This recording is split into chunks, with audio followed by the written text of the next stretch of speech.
since running is one of those things that keeps me balanced and feeling sane, that it really is terrible to be sidelined and not able to run. So I think about injury prevention a lot and things that I can do to keep myself healthy. And I also have been able to work in education since graduating from Bowdoin in 2016. So while I'm not a high school coach, I've had experience with that age group. I was able to work at Green Mountain Running Camp with high school runners a few years ago. So I've worked a lot with that age group and have had coaching experience. So my goal for today is to try and take on the perspective of how to frame injury prevention and finding shoes for as a high school coach, talking to your high school athletes. All right, so the basic premise that I was thinking about for injury prevention is basically that there's countless tiny choices and things you can do every day or every week throughout the year that reduce your risk of injury, which in some ways can feel very overwhelming since there's so many options, but I tend to think of having more options as better and breaking things down into little pieces as more attainable, and think about things in bite-sized pieces instead. So in terms of framing that for your runners, right, that it's small habits and choices. All right. So the three components that I want to talk about today were first shoes, kind of start from the bottom up, and then drills and data. And some of you might see that cross-training is not going to be on today's presentation, and that's just because I think cross-training could be a whole presentation in and of itself. So I think cross-training is obviously very important for preventing injury, but what I want to focus on is more the other side of injury prevention. So again, the cross-training is important, but it's just not going to be what I'm talking about mostly today. All right, so first, shoes, and again, if you're a coach coming to this, then this is all stuff that you know, but in terms of thinking about, teaching younger runners about this, that there's three main types of shoes that we use as athletes, as a runner. So first, trainers, and then flats and spikes are kind of a separate category. So I first want to talk about trainers. So trainers are the shoes that distance runners and most runners use 99% of the time. So we do most of our easy runs and workouts in trainers. And obviously there's a huge range of trainers, everything from the Vibram toe shoes that I have the picture of, and all the way up to Hoka, One One, which are more maximalist shoes versus minimalist, and everything in between. So there are a huge range of options that I think can be, especially for younger runners, or maybe buying or shopping maybe by themselves or with their parents with their first pair of trainers that can feel very intimidating. So that's why I wanted to talk about it, how you explain to younger runners, how to go about selecting a shoe. So I stole a quote from Joan Benoit Samuelson, who I really admire, and she, this advice that she gives is something I think about a lot, that when she finds a shoe that works for her, she sticks with it. She talked about stockpiling. She's sponsored by Nike, so she would stockpile certain Nike shoes that she really liked. Because again, as with many other things in running, when you change a lot of things in a short period of time, if you're increasing mileage too fast, you're changing the types of workouts you do all the time, or if you're changing shoes all the time, all that change definitely increases a risk for injury. So consistency in your training for many things is important. So once you find a shoe, or you help your athlete find a shoe, encourage them, if it's not broken, to not change it up unless it's not working. But the trainer is definitely the most important shoe. All right, so in terms of helping high school athletes find a shoe, that's what I want to talk about next. So in an ideal world where there's not a global pandemic, I would definitely recommend to, again, especially high school athletes who may not have bought running shoes before, or just getting into the sport, that the ideal in a perfect world is to go into a running store and have a consultation with someone there and test out shoes, You wouldn't buy a car without test driving it, and same with running shoes in my mind, that you want to try them on, see what works, what doesn't work. It helps you learn about your feet. Do you have a wider toe box or a narrower one? Depends on, your pronation, what your gait is. So in an ideal world, going into a running shoe store is definitely best. But I think from what I've seen, at least in the Southern Maine community, I know a lot of running shoe stores or running stores and shoe stores have been doing curbside work, and I think you can always still call or suggest that your athletes call a running store and just talk through what options there are. So you can still call and get a consultation. And I know at least Fleet Feet in Portland is doing curbside pickup for running shoes, so I'm sure that other running stores are doing that. But if your athletes don't have the option of going into a physical store, I want them to get other resources.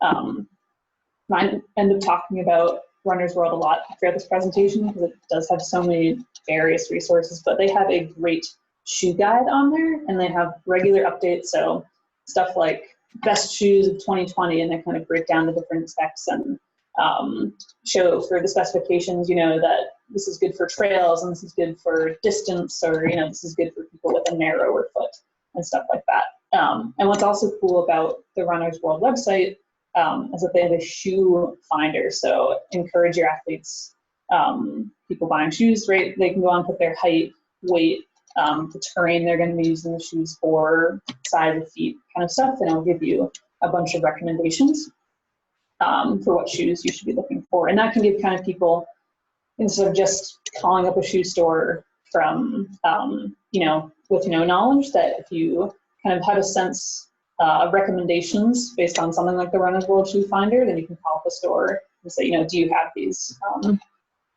at your store? And the other website I really like is Running Warehouse. So this is not only where I end up buying a lot of my shoes, but they also have descriptions and reviews of most of their shoes. So I think that's pretty useful. Just go and read a lot about shoes and encourage your athletes to do their research. And also for with many things, whether it's like drills or a running log or just running in general, to ask a friend. So encourage your athletes to talk to one another and ask, you know, if there's someone on the team who is really injured and, you know, they swear by their shoe, to ask a friend for advice about what they're doing or what is working for them. All right. So I feel like from my experience working with middle and high schoolers that whenever you tell a middle school or high school to do something in general, you're going to get the question, well, why? You know, why should I do that? So again, this is coming from the perspective of how you justify why this is important for high school athletes. So I read through this study by Eric Homan about sort of the physical impact of running on the body. So he calculated in this study that when you're running up to 2.8 times your body weight is kind of like slamming into your body, your muscles and bones through your feet. So that's a lot of pressure, and that's just with one step. So, you know, multiply that out over miles and weeks and months and years, that there's a lot of pressure going into your body through your feet. So one of the number one reasons why having a good shoe is important, a good trainer. And ideally, the rule of thumb that I use for shoes is that a good trainer should last 300 to 400 miles about.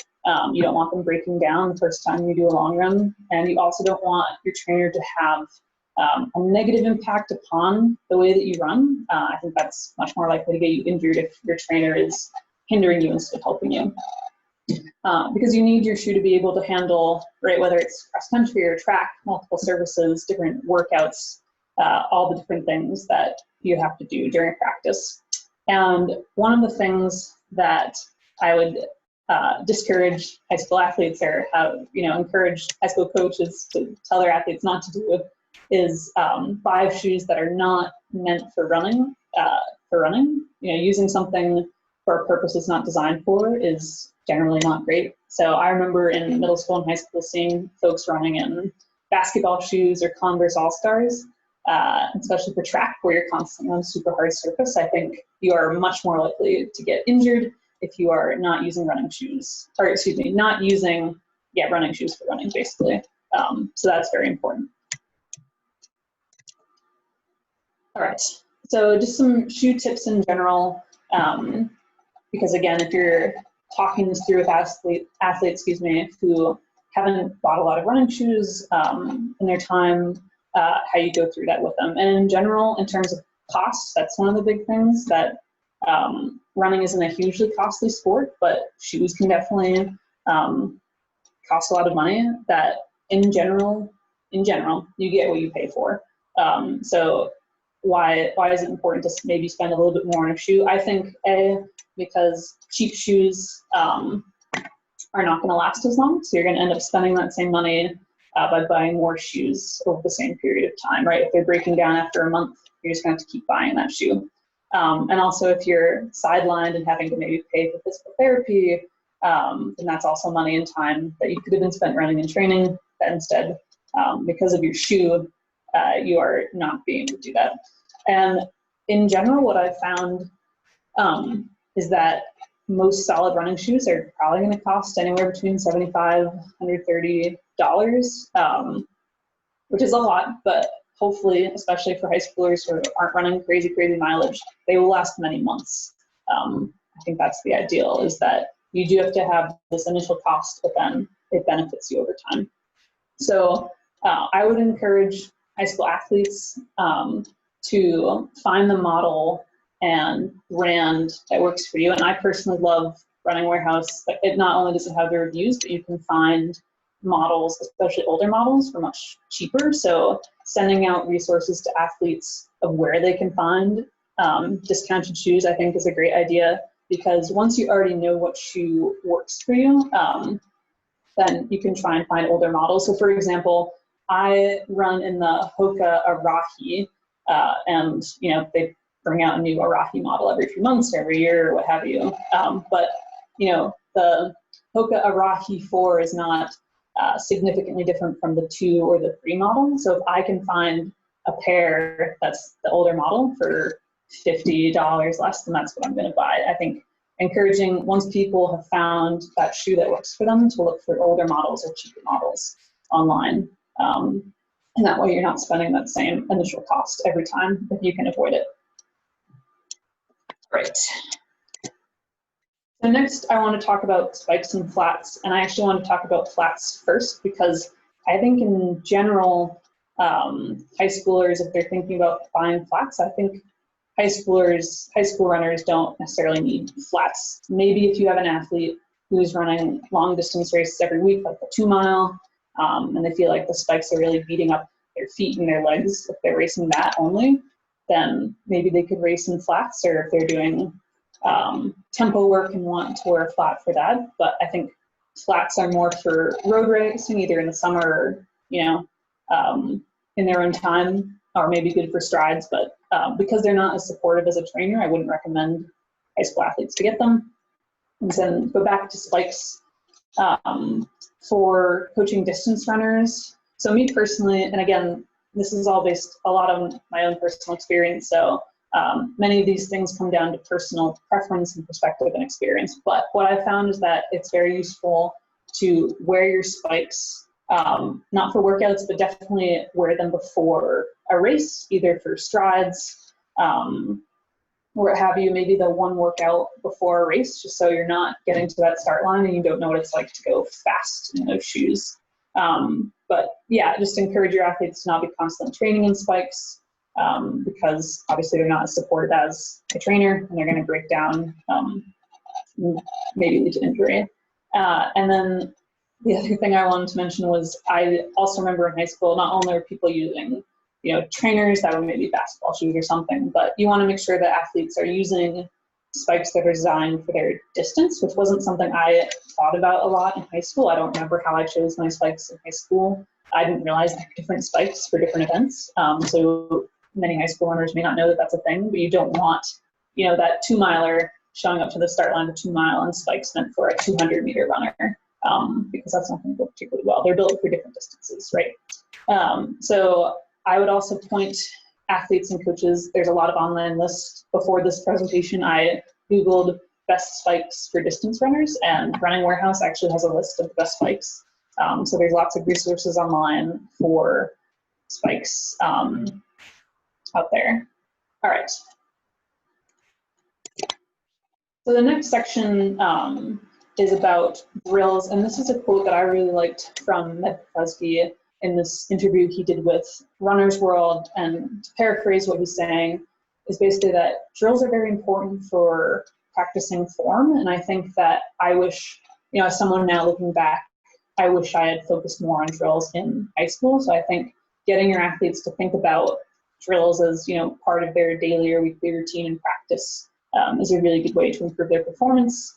And one thing that I really liked about this quote is that Neb says, you know, it's worth cutting runs a little bit short, or workouts or what have you at practice.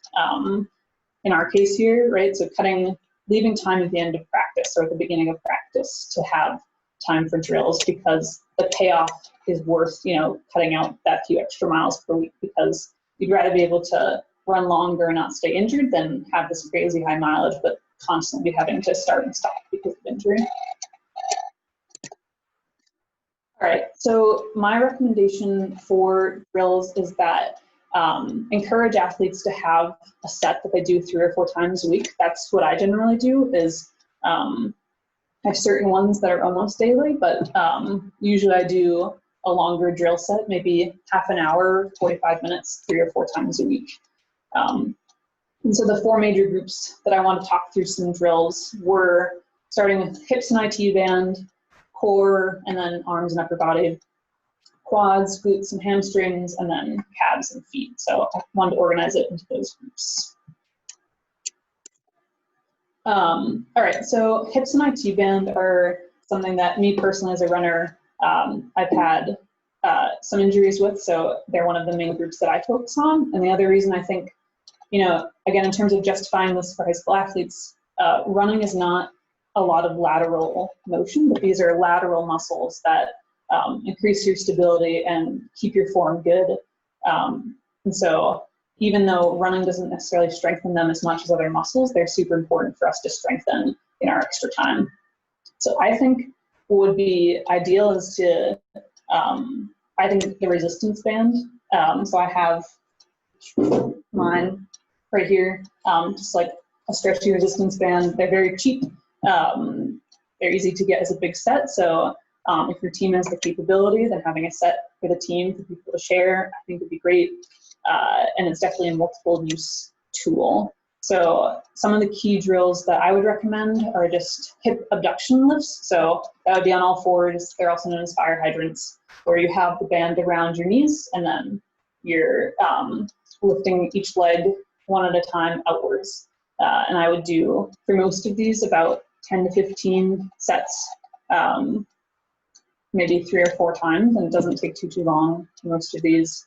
The other ones I put were standing sideways or lateral walks. So you take the band and you put it around your feet, and then you take one step, move the other foot, one step, move the other foot, and then you go back and forth, maybe 4 or 5 times. Lateral leg raises are just lying on your side with the band around your ankles and then lifting up one leg at a time, again, 10 or 15 times. And then the last one, which I really like, focuses a lot on hip stability. So you're lying on your back, almost in like a hip raised position. So hips are up and the band is around your knees. And one at a time, you lift one leg and the other hip side. So if I'm lifting my left leg, then that means my right hip has to stabilize to keep my hips up. So maybe you do 5 to 10 times each side, and that's a really good one for hip stability. All right, so the next sort of group of drills that I want to talk through were core and arms.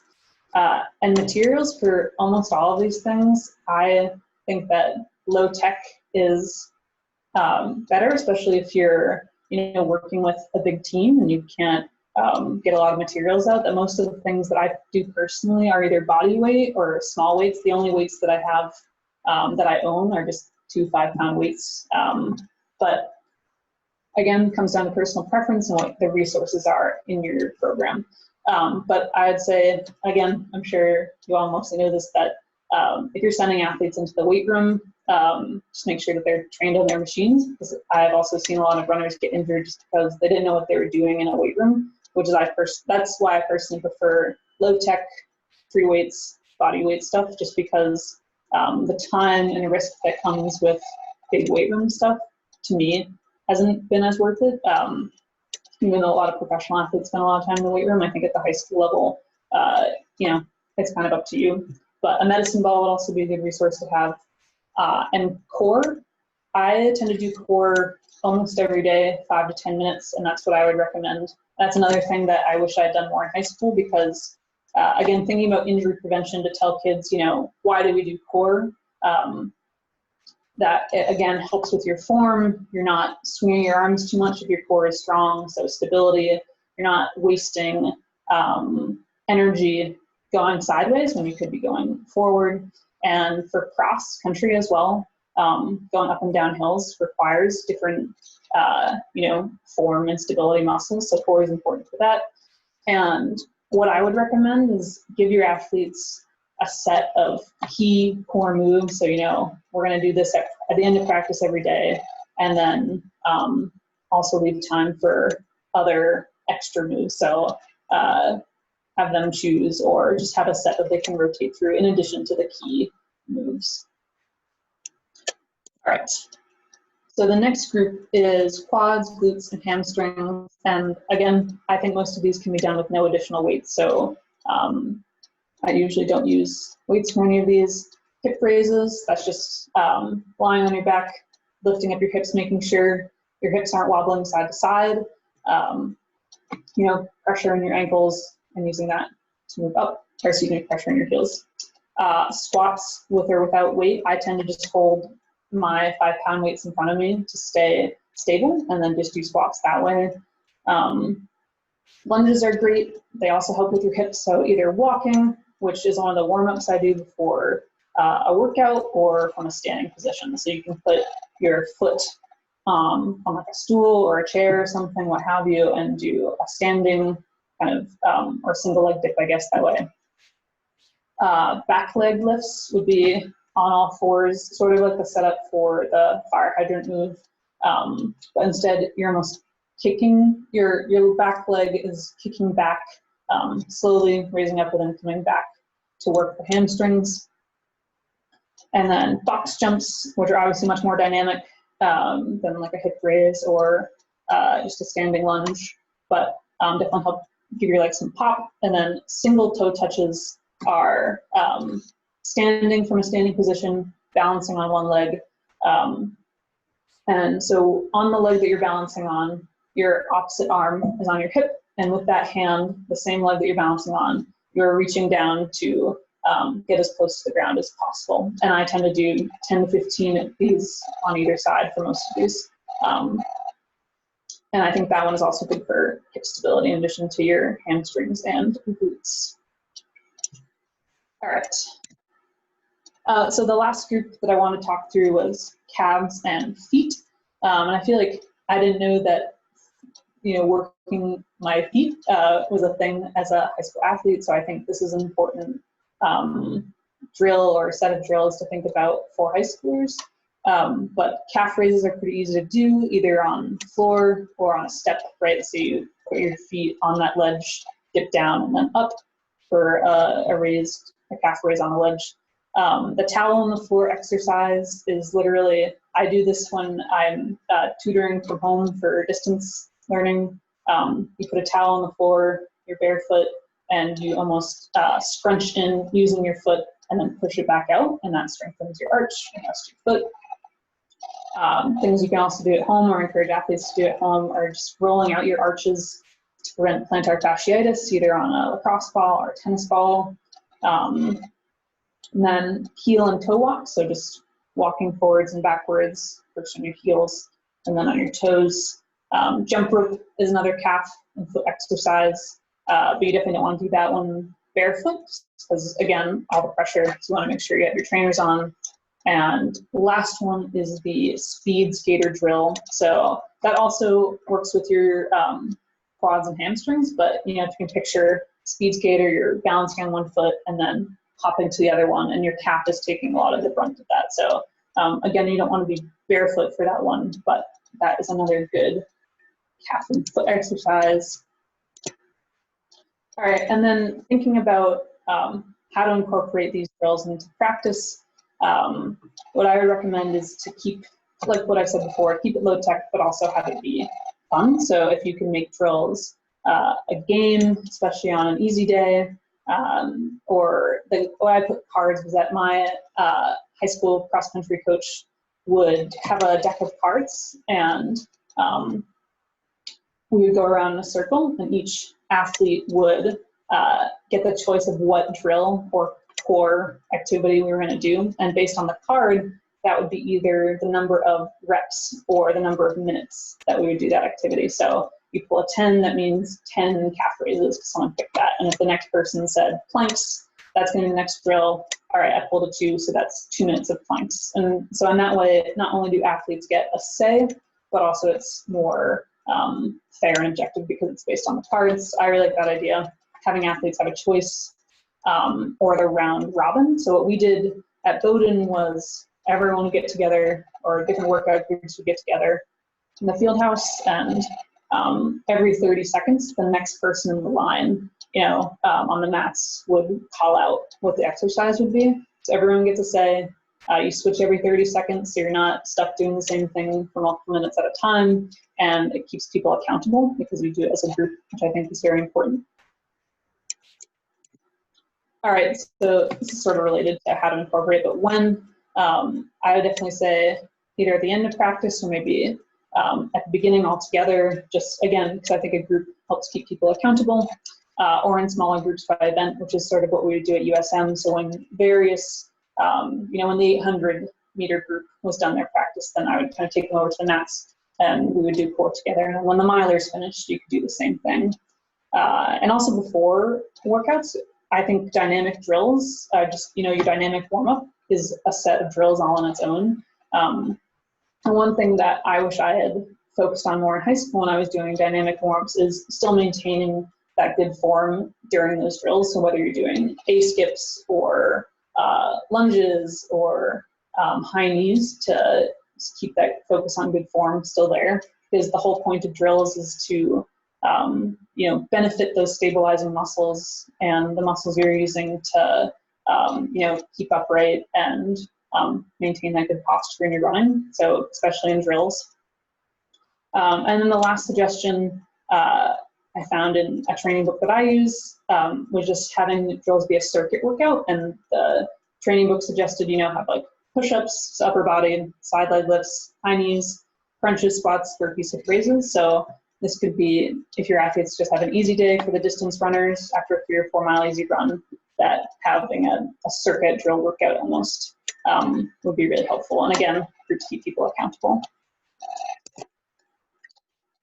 Resources that I would recommend for drills, I think Neb has done a lot of good interviews about the stuff that he does, since he, when he was competing more, he was an older runner, and so he has just, had more time to write about it. So he has a book called Neb for Mortals, which I really like, and the quote that I shared before was an interview that he did with Runner's World about the drills that he does. So I point you to that. Runner's World too, just like it has a shoe guide, it also has tons and tons and tons of drills. You can search there for, if I have hamstring pain, what are drills I can do to help strengthen my hamstrings? If I have shin splints, what should I do? So if you are feeling overwhelmed as a coach trying to direct, a practice, and people are just coming up to you all the time, having a set of resources that you can direct athletes to, I think is really useful.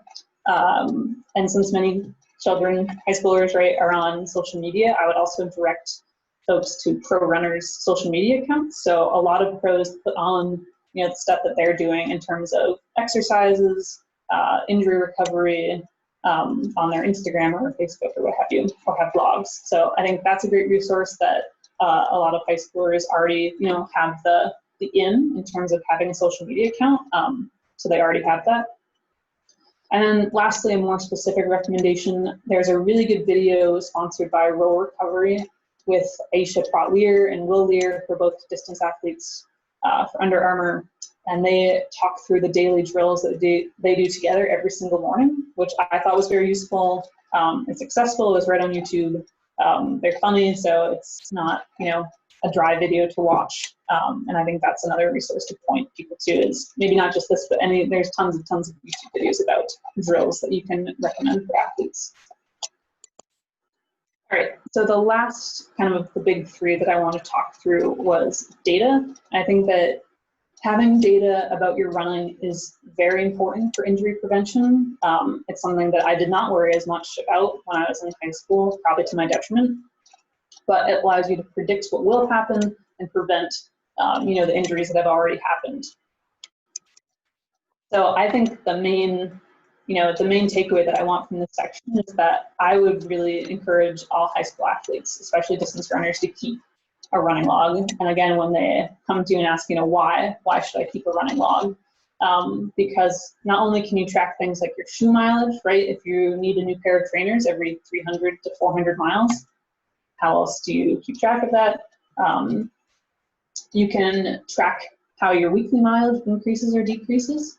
And you also get historical data on workouts, mileage, and racing. And what I mean by historical is that you can look back in your own training and see, all right, so I had that big PR. What were the key workouts I did before that? What did my mileage look like? All right, so I got, injured in this month. So let's look back and see maybe what caused that mistake. And that allows you to prevent the same mistake from happening again. I also think having a running log is a really good motivator for athletes. Again, back to accountability, that seeing all those blanks hopefully will encourage folks to go out and run. And especially on more social running apps like Strava, where you share your workouts basically with your followers, that knowing that it's going to be shared with outside people is another way to stay accountable and feel motivated. So again, where can you find one? I personally prefer just the free version of Strava.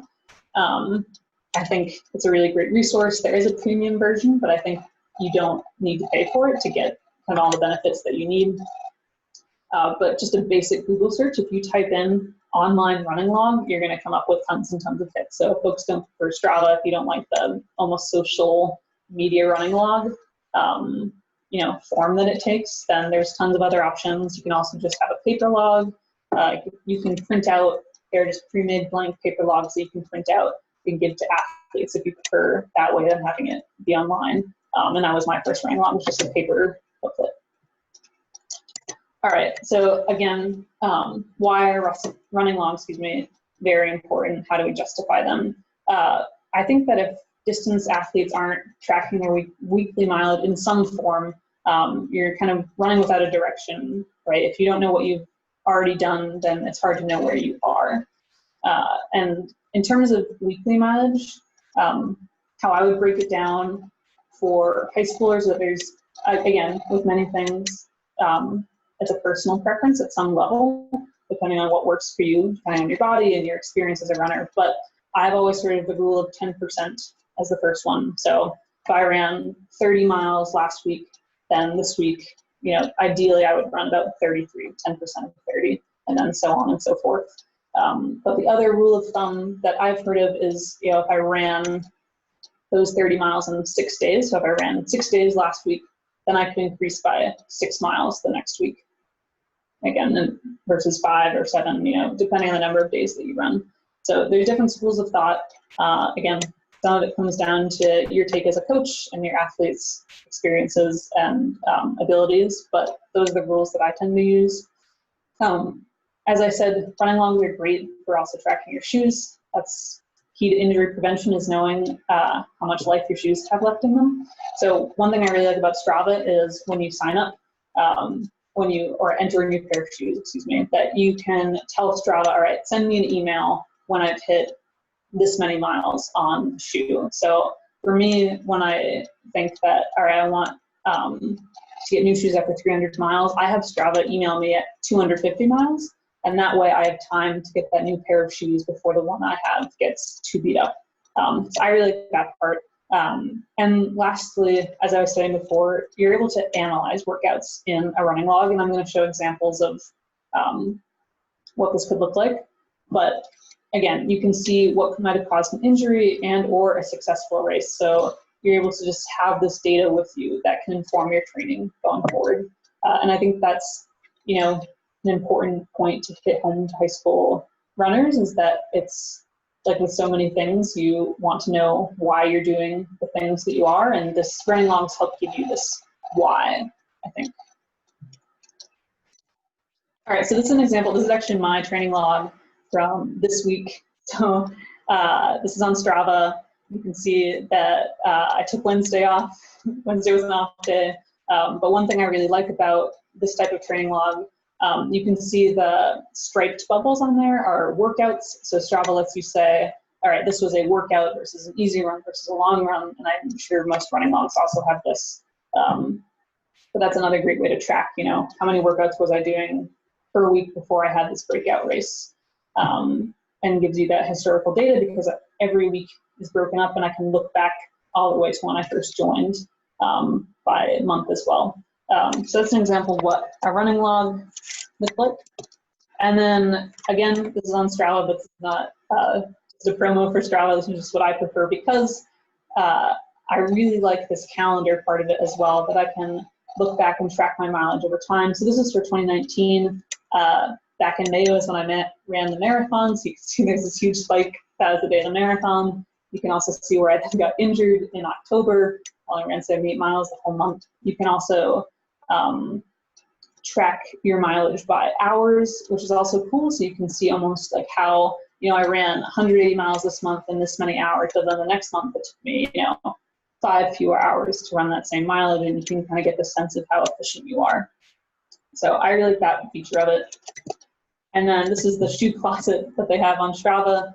So again, you enter in your shoes. You can see all the Hoka rides. But it just allows you to track your mileage on your shoes. You can enter in spikes and flats as well, which is very useful. All right, so I think that as a coach, running logs are really, really important because not only do your athletes get to track what they're doing and you can track them, but you can also see what they're not doing as well. And I think just having more information about what athletes are doing helps you figure out what their training and racing strategies should be. So that's kind of the end of my pitch about running logs, but I think that they are incredibly important to injury prevention. And once you set them up, whether you're doing it online or on paper, I think it's worth that initial work of finding one or setting one up to have it going forward. All right, so I just want to talk about kind of, besides those big 3 headings, what else I use. And again, I prefer a cheaper and efficient method. So I want to start with that a foam roller or a rolling stick, these are pretty easy to get for a team, and they're portable. Put them in a backpack, carry them around to meets. One of the other things, the new things that I recently found that might have it here is what's called a Kess drop dot, and I think it's maybe supposed to be a child's toy. I got it from a sports massage therapist who recommended it, but it's more, you can see more textured right here than just a lacrosse ball or a tennis ball. And I use mine almost every day, including, lying on the floor on my hip on it. And they're incredibly durable. I prefer them to a lacrosse ball for rolling and stuff like that. But I also would recommend just a lacrosse or tennis ball. These are cheap to buy in bulk, so a great thing to have for your team, easily replaceable. You can carry it around. A rope for stretching. So I have, again, just a nylon rope that helps you with stretching. So mine has loops in it, and that way I can hold on with my hands. But instead of, if you picture yourself sitting on the floor trying to touch your toes, stretch out your legs, it's better to have the assisted stretch with the rope than, throwing out your back, just, putting so much pressure to just try and touch your toes. That's just an example. But I think having a rope for assisted stretching is really useful. We started doing it my senior year at Levitt, and definitely noticed a lot fewer injuries. Ice bath is another great thing if your school training room doesn't have an ice bath. I know it's a common thing in college training rooms. I don't know if it's as much of a common thing at the high school level. Maybe not, but ice baths are super easy to set up, and would definitely recommend them.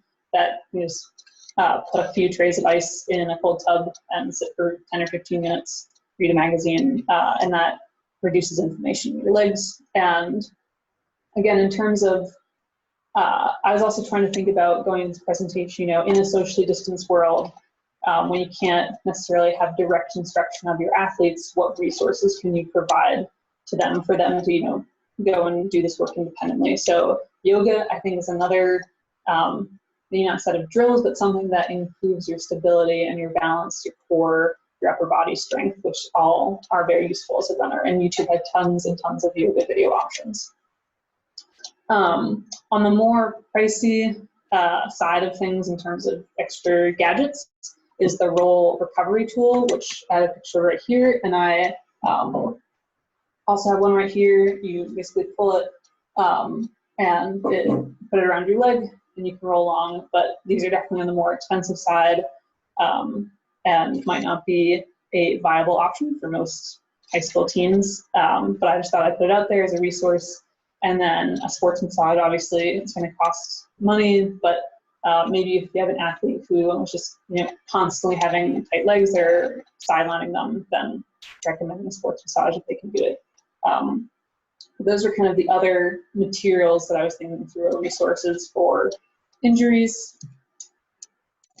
And just, I want to go over the key takeaways a lot because I covered a bunch of different topics and was probably talking very quickly. But the key takeaways from this presentation are, I think, that drills are and should be customizable. So Neb in that article talks about that, yeah, basically give people key drills, have a set that you already know you want your athletes to do, but they should be personalized to what that athlete needs. So if you have athletes who have tons of shin issues, then they should do those key ones and then also focus on strengthening their shins, but someone else might need to do extra work on their hamstrings. It just depends. And number two is that shoes are support. Shoes are incredibly important. Make sure they're helping and not hurting your running, and it is worth to pay a little more for a better product that is going to keep you consistent in your training and your legs healthy. Number three is that I would always recommend to keep things in terms of drills and running logs and I guess for shoes, right, it's a different case in terms of expense, but the other extra stuff you want to keep low tech, inexpensive, and fun whenever possible.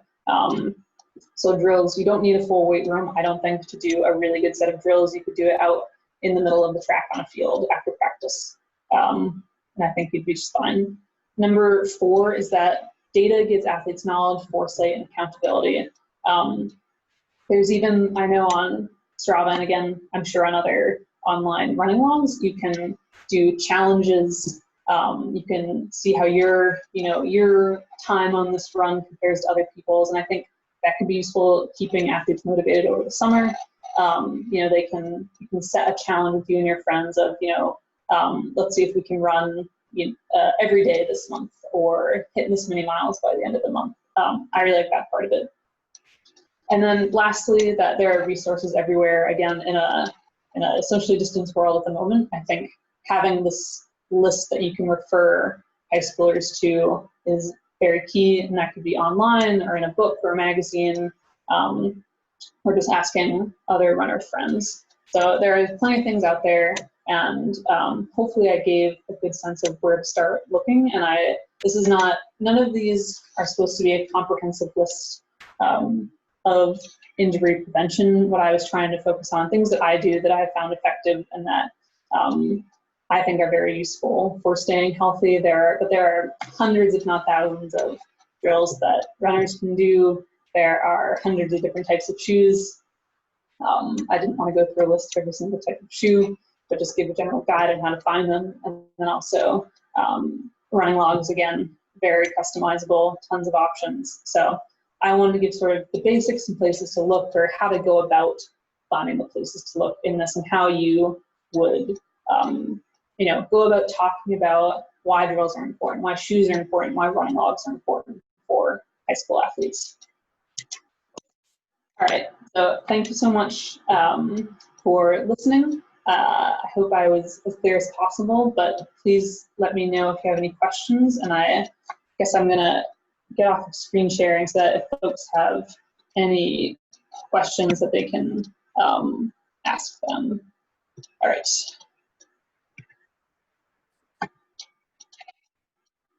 Awesome. So if anyone has any questions, I will do my best to answer them if you have them.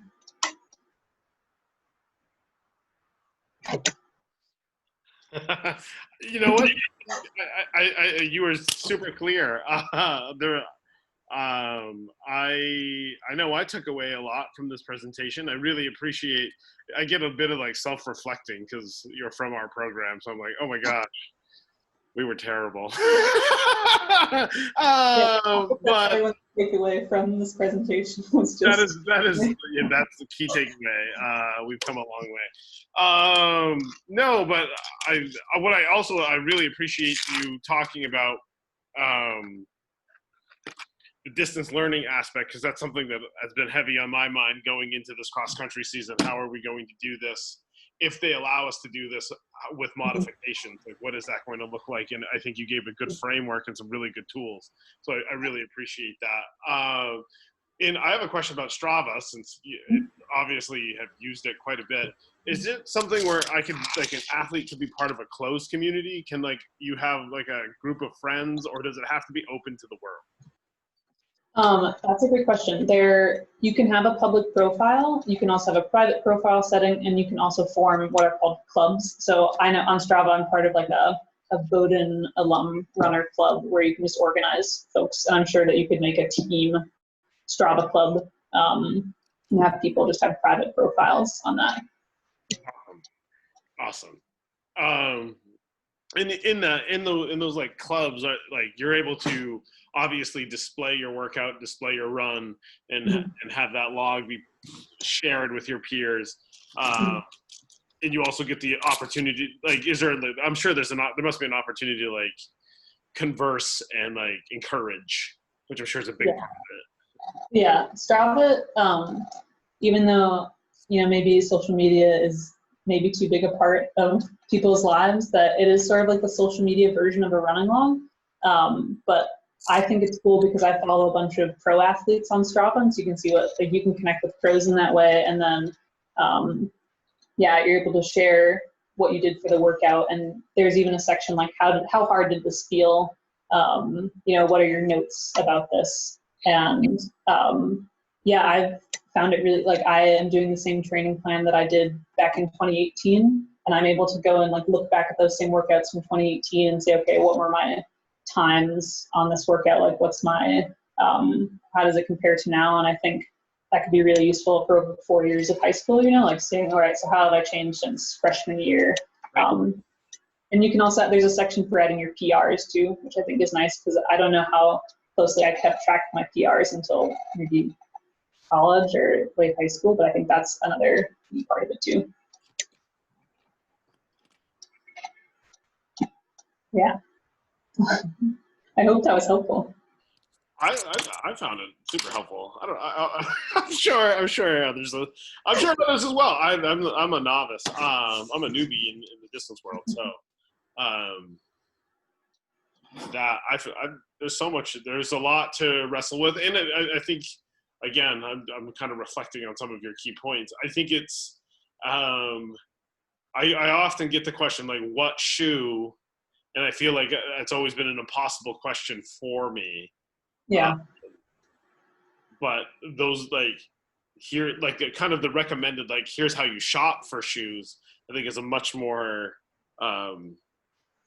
probably successful strategy in sending, someone in a direction of doing it. Because, like, I wear the Arahi 4s right now and I love them, but I can't, like, that's only apparently us. That could be only, I doubt it, because they're, selling them.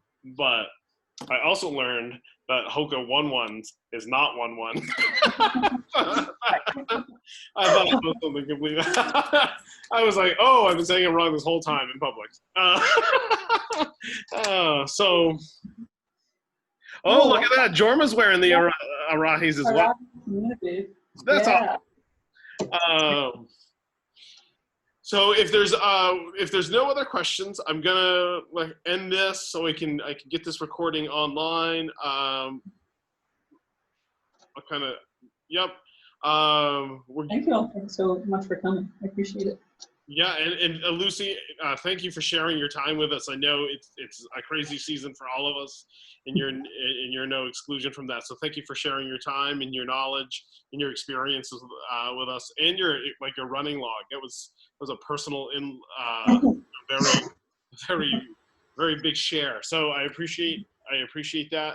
Thank you so much for your time. Thank you everyone for coming, and we will see you in the future.